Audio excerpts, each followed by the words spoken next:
தற்போதைய அண்மை தகவல். டாஸ்மாக் வழக்கில் உயர்நீதிமன்றத்தை இழிவுபடுத்தியதாக தமிழ்நாடு அரசுக்கு கண்டனம் தெரிவிக்கப்பட்டிருக்கக்கூடிய அண்மை செய்தியை பார்த்துக் கொண்டிருக்கிறோம்.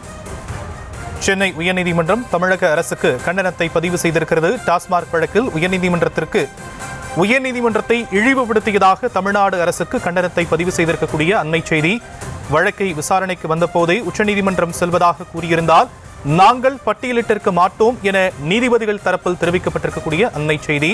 டாஸ்மாக் வழக்கில் உயர்நீதிமன்றத்தை இழிவுபடுத்தியதாக தமிழ்நாடு அரசுக்கு கண்டனம் பதிவு செய்யப்பட்டிருக்கக்கூடிய அண்மை செய்தி.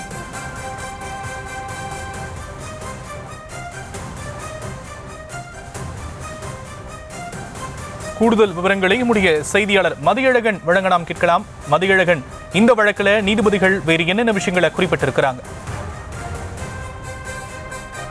டாஸ்மாக் அலுவலகம் மற்றும் மதுபான விற்பனையாளர் அலுவலகங்களில் அமலாக்கத்துறை சோதனை நடத்தியது. இந்த சோதனை சட்டவிரோதமானது, அது செல்லாது என அறிவிக்க கோரி தமிழ்நாடு அரசு சார்பில் உயர்நீதிமன்றத்தில் மனுவானது தாக்கல் செய்யப்பட்டு முதலில் அந்த மனு வேறொரு அமர்வுக்கு விசாரணைக்கு வந்து பின்னர் வேறொரு அமர்வுக்கு மாற்றப்பட்ட நிலையில் அந்த மனு தற்பொழுது சென்னை உயர்நீதிமன்றத்தில் நீதிபதிகள் S M Subramaniam, K Rajasekar அமர்வில் நிலுவையில் இருக்கிறது. இந்த நிலையில் சென்னை உயர்நீதிமன்றத்தில் நிலுவையில் இருக்கக்கூடிய இந்த வழக்கினுடைய விசாரணையை உச்சநீதிமன்றத்திற்கு மாற்ற கோரி தமிழ்நாடு அரசு சார்பில் உச்சநீதிமன்றத்தில் ஒரு மனுவானது தாக்கல் செய்யப்பட்டு இருக்கிறது. அந்த மனுவில் இது போன்ற ஒரு கோரிக்கை எழுப்பப்பட்டதோடு தமிழகத்தில் தமிழ்நாடு அரசினுடைய அனுமதி இல்லாமல் அரசு அதிகாரிகள், எம்எல்ஏக்கள், எம்பிக்கள் போன்றவர்களுடைய அலுவலகங்களில் சோதனையை நடத்துவதற்கு தடை விதிக்க வேண்டும் என்ற மேலும் சில கோரிக்கைகளும் சேர்க்கப்பட்டு அந்த மனுவானது தாக்கல் செய்யப்பட்டு உச்சநீதிமன்றத்தில் நிலுவையில் இருக்கிறது.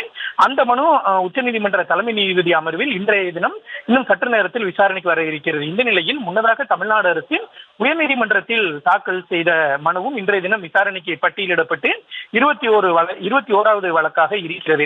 இந்த நிலையில் இந்த வழக்கு காலையில் விசாரணைக்கு வந்த பொழுது மனுதாரர் தரப்பில் அவகாசம் கேட்கப்பட்டதால் வழக்கினுடைய விசாரணை சிறிது நேரம் ஒத்திவைக்கப்பட்டது.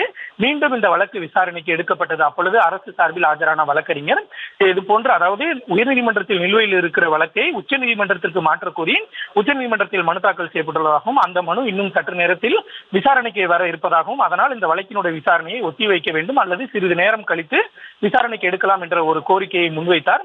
அதற்கு நீதிபதிகள் கடும் எதிர்ப்பு தெரிவித்தார்கள். அதாவது உச்சநீதிமன்றம் செல்வது மாநில அரசினுடைய கடமை, அதற்கு அவர்களுக்கு சட்டத்தில் இடம் இருக்கிறது, செல்லலாம். ஆனால் குறைந்தபட்சம் எங்களிடம் தகவலை சொல்லி இருந்தால், அதாவது இந்த மனு தாக்கல் செய்வதற்கு முன்பாகவோ அல்லது இந்த மனு கடந்த முறை விசாரணைக்கு வரும்பொழுதோ அல்லது இன்று காலையில் கூட சொல்லி இருந்தால் இந்த வழக்கு பட்டியலிட்டிருக்க மாட்டோம் அல்லது பட்டியலிட்ட உடனேயே வேறொரு தேதிக்கு ஒத்திவைக்கப்பட்டிருக்கும். ஏராளமான வழக்குகள் உயர்நீதிமன்றத்தில் நிலுவையில் இருக்கிறது. அந்த வழக்கை நாங்கள் விசாரித்திருப்போம். ஆனால் அதெல்லாம் எதுவுமே சொல்லாமல் திடீரென்று தற்பொழுது இந்த வழக்கு விசாரணைக்கு எடுக்கும் பொழுது இது போன்ற ஒரு தகவலை சொல்வது ஏன்? முன்பாகவே சொல்லி இருந்தால் நாங்கள் பட்டியலிடப்பட்டு இருப்பதை தவிர்த்திருப்போம் என நீதிபதிகள் தெரிவித்தனர். மேலும் நீங்கள் குறைந்தபட்சம் நீதிமன்றத்திடமாவது நியாயமாக நேர்மையாக இருந்திருக்க வேண்டும். இந்த விவகாரத்தில் தமிழ்நாடு அரசு நீதிமன்றத்தை இழிவுபடுத்திவிட்டதாகவும் நீதிபதிகள் காட்டமான ஒரு கருத்தை தெரிவித்திருக்கிறார்கள். மேலும் உயர்நீதிமன்றத்தில் எதற்காக தமிழ்நாடு அரசு மனுவை தாக்கல் செய்தது? பொது நலனுக்காகவா அல்லது சில டாஸ்மாக் அதிகாரிகளை காப்பாற்ற வேண்டும் என்ற நோக்கத்தில், எந்த நோக்கத்திற்காக மனு தாக்கல் செய்யப்பட்டது என்ற ஒரு கேள்வி எழுப்பினர். இதற்கு பதிலளித்த அரசு தரப்பு வழக்கறிஞர் மாநில அரசினுடைய நலனுக்காகவும் அதே போல மாநிலத்தில் இருக்கக்கூடிய அதிகாரிகளை காப்பாற்றுவதற்கும் மாநில அரசிற்கு கடமை இருக்கிறது. அந்த பொறுப்பின் அடிப்படையிலேயே உயர்நீதிமன்றத்தில் இந்த மனு தாக்கல் செய்யப்பட்டதாகவும் தெரிவித்தனர். உச்சநீதிமன்றத்தில் மனு தாக்கல் செய்யப்பட்டது. அந்த மனு விரைவில் விசாரணைக்கு வரவுள்ளதாகவும் தெரிவிக்கப்பட்டது. அப்பொழுது நீதிபதிகள் உச்சநீதிமன்றத்தில் தாக்கல் செய்யப்பட்ட அந்த மனு மீதான தற்பொழுது நிலை என்ன, உயர்நீதிமன்றம் விசாரிப்பதற்கு உச்சநீதிமன்றம் ஏதேனும் தடை விதித்திருக்கிறதா என்ற ஒரு கேள்வி எழுப்பினர். இல்லை, இன்னும் சிறிது நேரத்தில் விசாரணைக்கு வரவுள்ளதாக தெரிவிக்கப்பட்டது.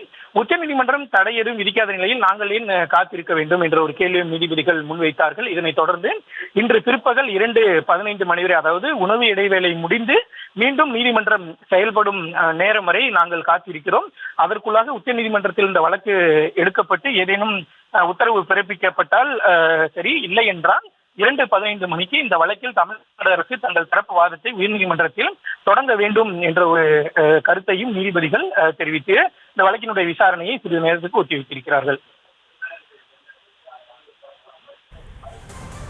வழக்கு தொடர்பான முழு விவரங்களுக்கு நன்றி மதியழகன்.